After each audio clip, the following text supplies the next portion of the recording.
Hi everybody, welcome back to my channel. You're used to seeing us baking and having fun in the kitchen, but another part of relaxing and doing things that bring us joy for me and Miza are artwork.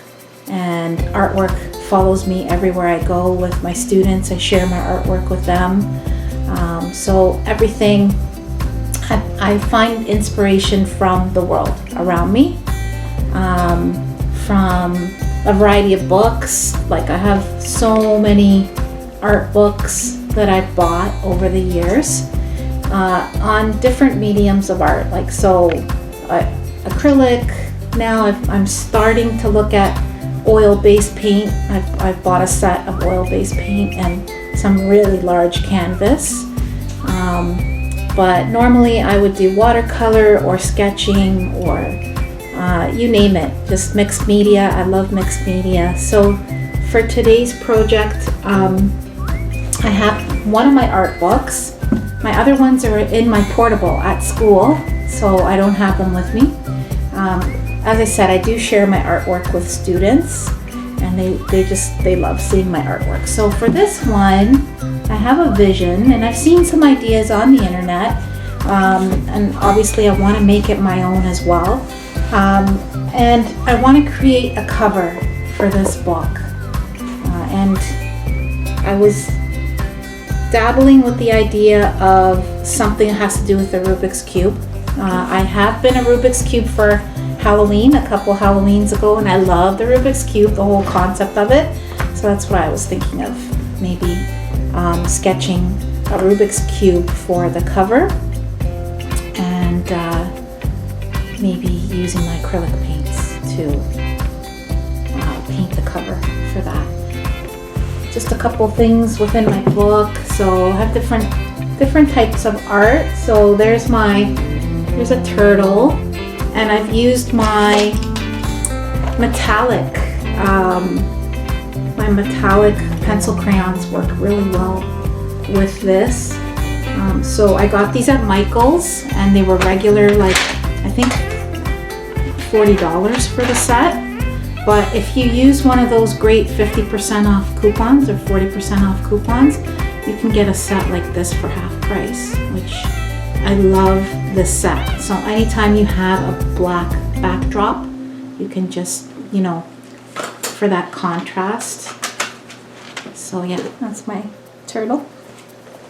A friend of mine from one of my past workplaces had asked for an idea, and I did get this idea on the internet, but I tried to make it my own. So essentially what I did was I enhanced the butterfly, and she wanted a skull embedded in the middle of the butterfly, and she wanted this concept for a tattoo. So I created something, and this effect here is pretty cool. And a lot of my students ask me, like, what do you do to get that kind of bubbling effect? All you need is to put salt on your work, on the paper, and then you can drop your watercolor onto it, and it kind of gives it this poofy effect. So that came out. I like how that came out. And so over time, I've just been adding some artwork to this book, but I still have a lot to add to it. There's our beloved Spike. So I just took a picture of Spike, and he had one of his chewies, like his chew snack thing in his mouth. So that was done with pencil crayon. There's also a lot of really cool apps where you can take a picture that you take, and it kind of like puts that picture in a comic kind of setting, or like a sketch setting. So I took a picture of myself and I uploaded it, and then I put it on my paper, and I kind of painted on top, and I used marker over it. This is still a work in progress. So my idea behind it, and I did create something similar, but the first time I did it, it was all hand sketched. When we went to New York City, I did a sketch of the Statue of Liberty, and the background was just the word liberty, like repeated thousands and thousands of times to create kind of like a form of art. So that's what I was thinking of. That's the direction I might be going with my self-portrait. So there's some watercolor on here. There's a little bit of acrylic in the background, and the hair part was done with like pen and like fine tip marker. But again, it's a work in progress. For this, it's not even close to being done. But what I do plan to do is add words that represent who I am in the background, and like to make up a part of the different components of it. So we'll see how that turns out. That's a half a lion. I don't know if you can see it. It's kind of like camouflaged. But if ever you're in a doodling mood, like sometimes I just get in a doodling mood, and so it's like a half of a lion's face. And there's a lot of books out there. I do have that book somewhere. It's not with me right now, but where they're meant for you to color them, but you could also use them as ideas to draw your own image. So I'm gonna get started with my cover. Oh, the cat. Oh, the cat. Yes. There's a cat that I used to babysit for a friend of mine whose name was Coffee Cat. And one day I saw this article in the paper with the cat's face on it, and it just kind of like, it became inspiration for me. What year is this from? March 2001. 2001. So a long time ago. So whenever I see like clippings from the newspaper or in a magazine, that kind of like, I find inspiration from that as well. So what I did with that was I went out to the art store and I bought this board. It was about $15, and it has black like on it. And so what I did was I took the concept of the picture, which is this, and created this image. It took a while, but created this image. So first I started like just with the bare, like the beginning part, just kind of sketching out the features of where the eyes, the nose, making sure I have everything centered. And then a lot of time invested in, you get a tool and it's like a scraping tool.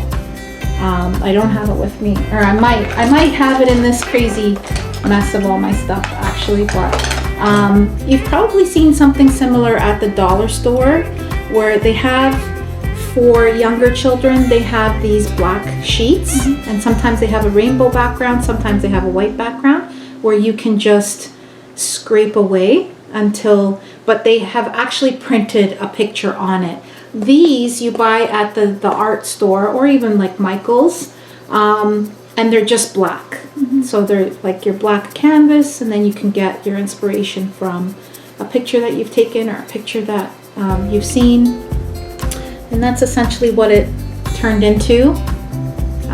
When I applied to the Faculty of Fine Arts at York University, you have to submit 9 pieces of art and a whole book, like a sketchbook, and this was one of my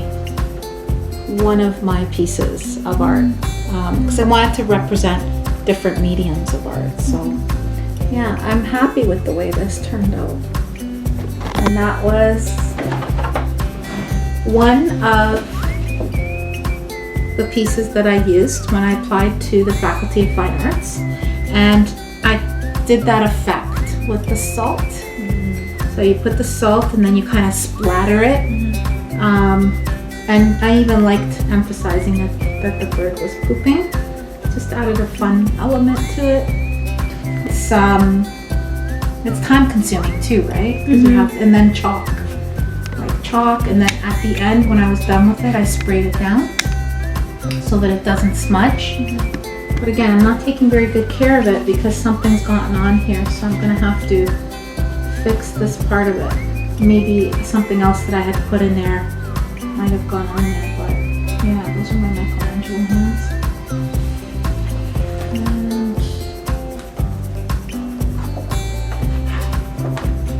did an acrylic piece. I got this idea from the internet with a dove. And when I was painting this, actually what I got inspiration from was that a dove actually came to my windowsill here in the window of the kitchen, and I tweeted it out, and I had a lot of responses, and I asked, is this a dove or is it a pigeon? It was so cute. But my dad had passed, and it just kind of like reminded me of him, like maybe a message. So I painted this, and it's kind of like it represents his eye. So his eye, because he's watching over me, right? So the background part, although it looks like a stained glass, like a window, right? But it also represents an eye. So for me it was like, and the dove kind of represents my dad.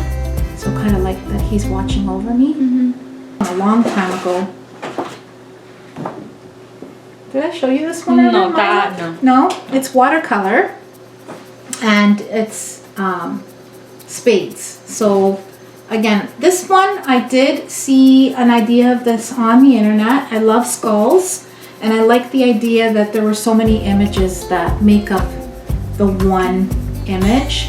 Now, if I were to modify this, I could always add, like, turn it into mixed media. So instead of just having like it had as a watercolor, I would probably pick up on the features in here, like with other forms of, like, whether using markers or some other type of paint, just to kind of enhance it.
Obviously wait until they dry, but this particular paint I'm almost out of, so it's